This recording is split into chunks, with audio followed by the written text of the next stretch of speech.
ही जेका दुनिया है फानी है ऐं हिकु स्टेज है जीअं शेक्सपियर चयो हर को अचे थो ऐं पंहिंजो रोल प्ले करे वञे थो।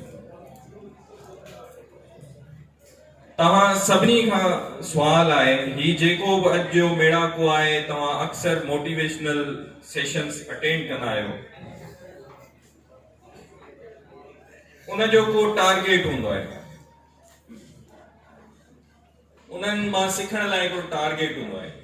उन खां पहिरियां तव्हां खां सुवाल आहे त असां वटि हिकिड़ो जुमिलो आम हूंदो आहे उहो जुमिलो आम हूंदो आहे त मां ॾाढो परेशान आहियां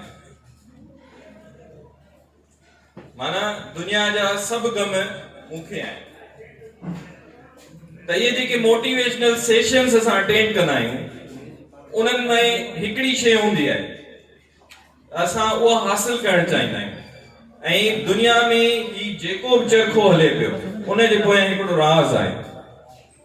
उहो राज़ इहो आहे त असां हिकिड़ी शइ चाहियूं था उहा आहे ख़ुशी।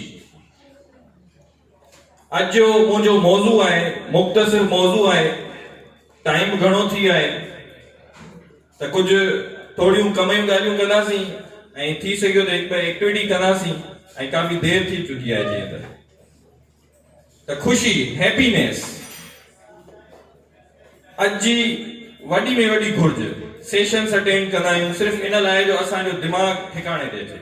छा मक़सदु हूंदो आहे त दिमाग़ असांजो सेट न आहे तंहिंजे करे असां चाहींदा आहियूं त असां सेशंस अटेंड कयूं।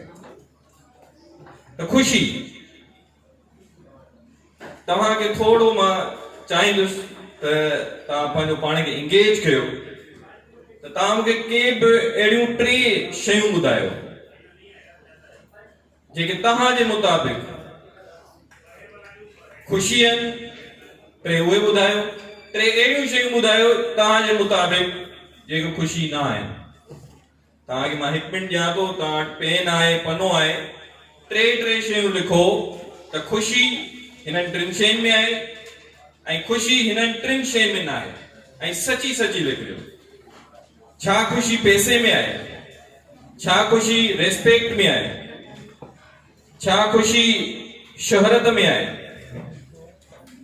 छा ख़ुशी ॿियनि खे ईज़ाइण में आहे ऐं ख़ुशी छा में न आहे। कॾहिं सोचूं त सही ख़ुशी आहे छा वरी जे आहे त आहे छा में ऐं छा में न आहे।